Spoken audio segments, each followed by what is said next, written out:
taifa letu liko salama. Liko salama sana. Hakuna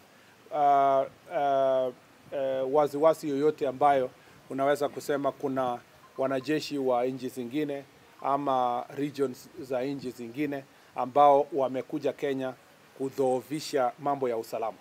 Hakuna kabisa. Ningependa kusema hakuna mtu yoyote kutoka nchi nyingine amekuja Kenya kwa minajili ya kuja kupigana na Wakenya ama kupigana na Kenya. Hakuna kabisa. Na nilisema kwamba kila mara tunapokuwa na shida katika nchi jirani, unapata kwamba wananchi wanatorokea upande za Kenya, wengine wakikuja upande huu wanatafuta usalama. Ni ile kwamba nchi yetu iko salama. Na tunashirikiana na nchi jirani kuona kwamba wale watatorokea Kenya kwa kuhofia usalama wao, huwa wanarudisha kwa njia ya usalama. Kwanza ningependa kusema kwamba enemy ambayo tunaendelea kupigana nayo ni Al-Shabaab. Hawa ndio terror group ambayo imetusumbua kwa miaka mingi sana. Sisi hatupigani kama nchi na nchi ya Somalia, hatupigani na region yoyote ya Somalia. Sisi tunapigana na adui moja ambaye ni Al-Shabaab. Nimeona wengine ambao wamewahi kuwa katika ofisi za uongozi katika taifa letu wakiongea kiholela kwa mambo ya usalama. Hakuna mtu anaweza kuongea kiholela kama umewahi kuwa na ofisi hapo awali. Haiwezekani. Na mimi nataka kushukuru former waziri Matiang'i kwa sababu amejiweka kwa njia ambayo ameheshimu ile ofisi amewahi kuwa waziri kama mimi. Hakuna siku nitatoka hiyo ofisi, alafu wakati muda wangu umeisha nimetoka kwa hiyo ofisi niende niongee kiholela kuhusu security ya nchi. Nimeona wale wamewahi kushika ofisi za juu. Vice President Kalonzo, former Vice President wa Munyoro. Wanaenda kuongea huko nje kiholela mambo ya usalama. Wanatafutia siasa ya pesa nane mambo ya usalama. Kweli tumekuwa na bahati mbaya kwamba watu kama hawa wamewahi kukaa kwa National Security Council. You know, mtu umewahi kukaa kwa National Security Committee, you know, huwezi enda kuongea kiholela mambo ya uongo ili kuharibia nchi yako. Mimi nataka kusema hapa wazi, Kenya is not under any threat from Somalia or any regional force from Somalia. The only threat we face as a country is the threat of Al-Shabaab. And every time our neighbors have any challenge, we have been able to accommodate any of the citizens of Somalia who have come to Kenya and return them in the right way. Some who have been able to be returned have been accommodated in Dadaab refugee camp. There has never been a threat. And I want to insist here, Kenya is not under occupation. You know, I see some lawyers speaking very in a casual manner.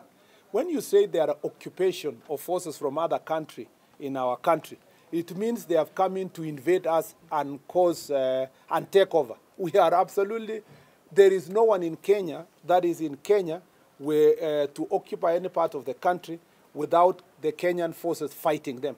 And that's why any part we see an Al-Shabaab operative, we have been fighting them. Any other person who has come to look for safety, we have always found ways of returning them back to their country.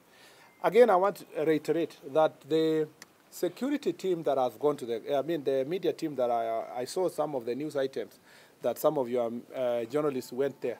I saw them reporting from primary school in Mandera, reporting, interviewing our administrators in that region, and I didn't see any results to see that our schools are occupied or our people are under threat. Our country is safe, very safe, and I insist, very, very safe.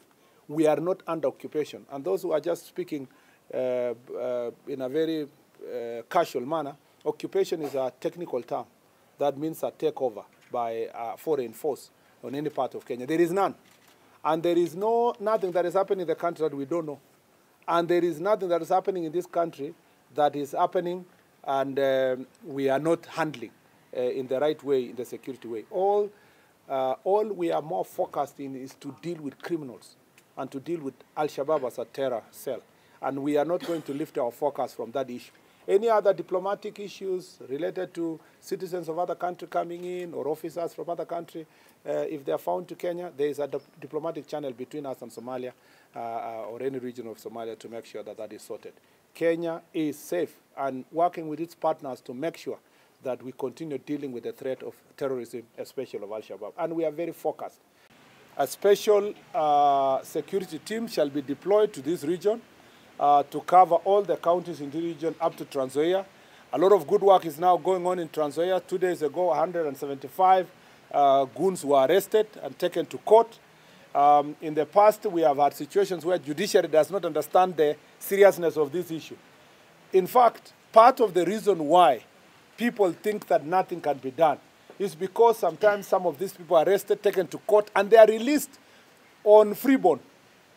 And the danger with that is that because we are trying to enforce the law, nobody from the village will come to testify in court if they know that that person is not going to, the courts are not going to take seriously the issues that are related to gangs and goons. For that reason, therefore, we will extend this conversation to the judiciary and the ODPP that we must work together. It is not about us. It is not about executive. It's about the country. And I really, really appreciate some of the magistrates that have done a very good job in other parts of the country to make it very punitive for these people to continue perpetrating the criminal activities that have actually been perpetrating. And therefore, the strategies we are going to put in place must bear fruit. We want to make, you remember when Mumia's East and West issue happened early this year, and the IG sent a special team to do some work. We have had relative calm, but we can do better. We can do better. Our idea is not to pacify. We must actually get rid of, so that the society, we get back to a society where political aspirants with their opponents, political leaders with their competitors, will hold same meetings, speak in same meetings, shake hands, and go home in a peaceful environment. We have using a lot of resources. Every time there is a public meeting, there is a political meeting, we are deploying between 50 and 100 police officers to funerals. This is not tenable. Yet in other parts of the country, funerals happen without even a single police officer because this is a very solemn moment and family is trying to bury their loved one. There is no reason why it is being made to become a theater of violence. And I just want to say that this is, we take this, if there is nothing we are going to take from Western region, it is I mean, if there is anything else we will want to see done in this region, and which I want you to follow as we dismantle, it is this issue of goons and gangs. And it's going to be very painful.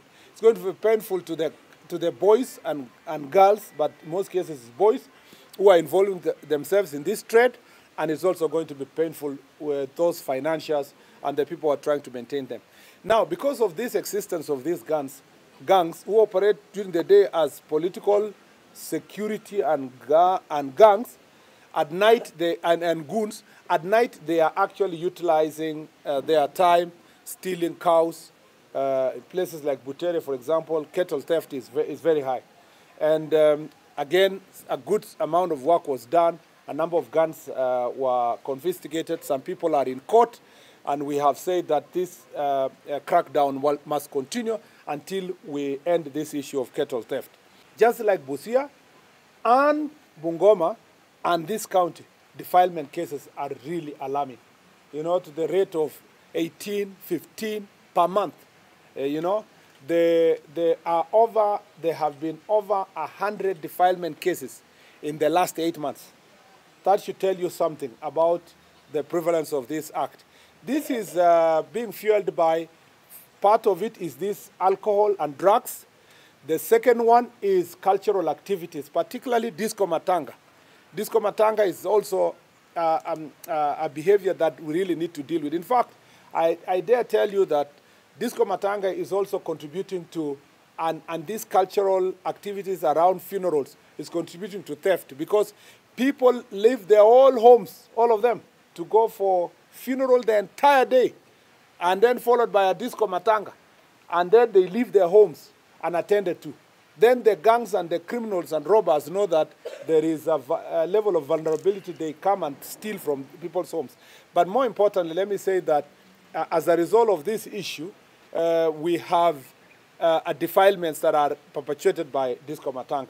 The third issue is that there is concealment and the acceptability within community that even where an uncle defiles their own nieces, it is just the family will conceal, cover up, and they try to not to cooperate with the law enforcement agencies.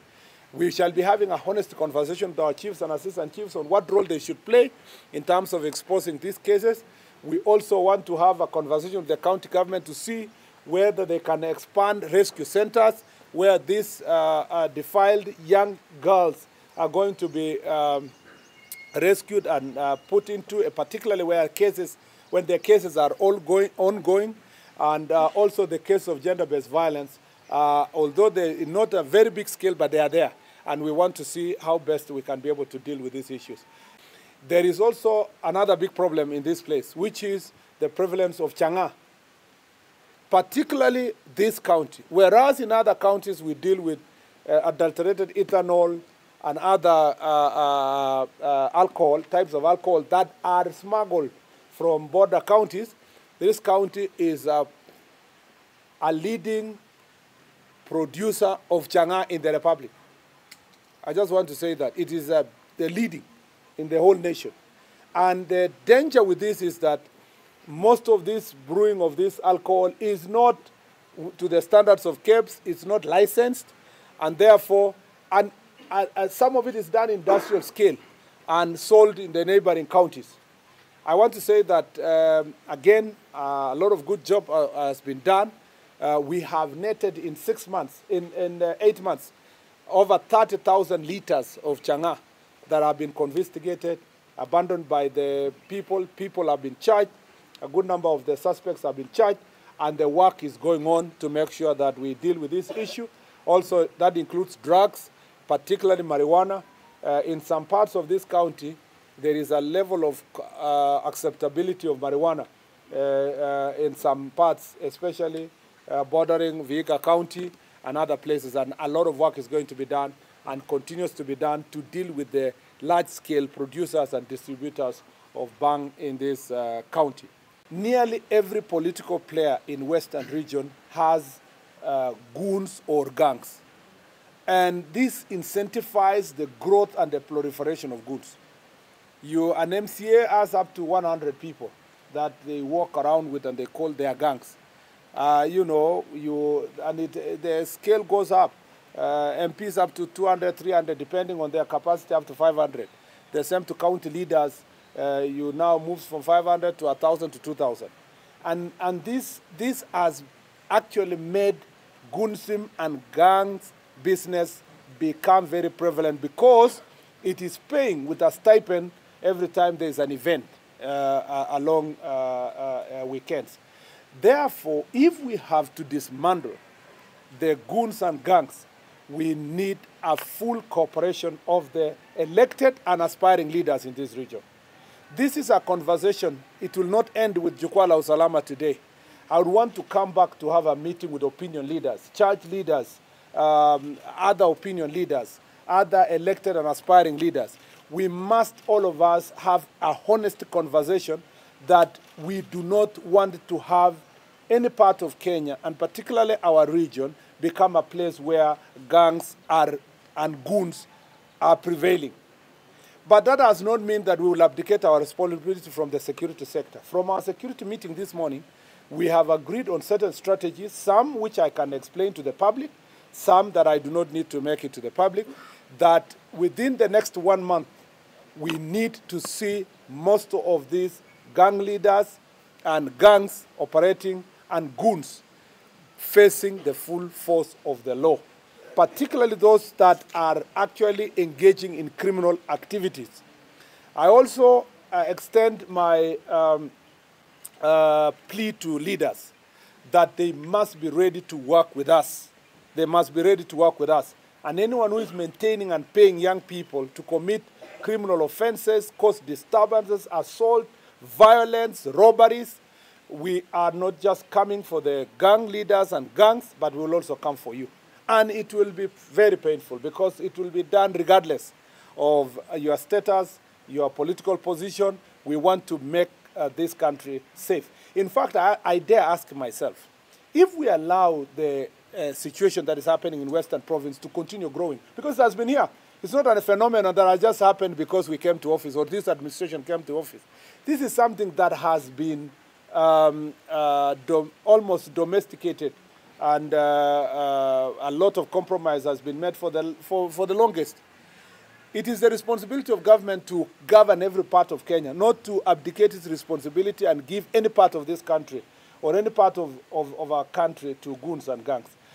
In any case, the people who have been speaking have been talking about that we are in conversation with Al-Shabaab. So they need to calculate their statements properly.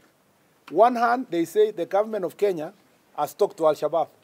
Now they are jumping. They are saying that, no, it's not Al-Shabaab. We are talking to the enemies of Al-Shabaab. So they need to tell us, are they with Al-Shabaab or are they with the citizens of Kenya? And this cheap politics that is being done using security must stop.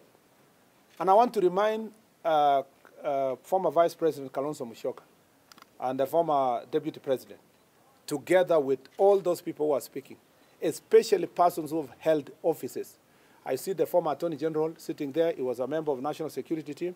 I see sitting there former Minister Matiang'i of Interior, the National Security Team. Former Vice President Kalonzo has sat in National Security Team. Former Vice President Wamunyoro has sat in National Security Team. They must conduct themselves in a manner that demonstrates that they understand, even though they have personal challenges with leadership, they must also not struggle with the question of security. They must understand that this is not a sector that you can play political sport.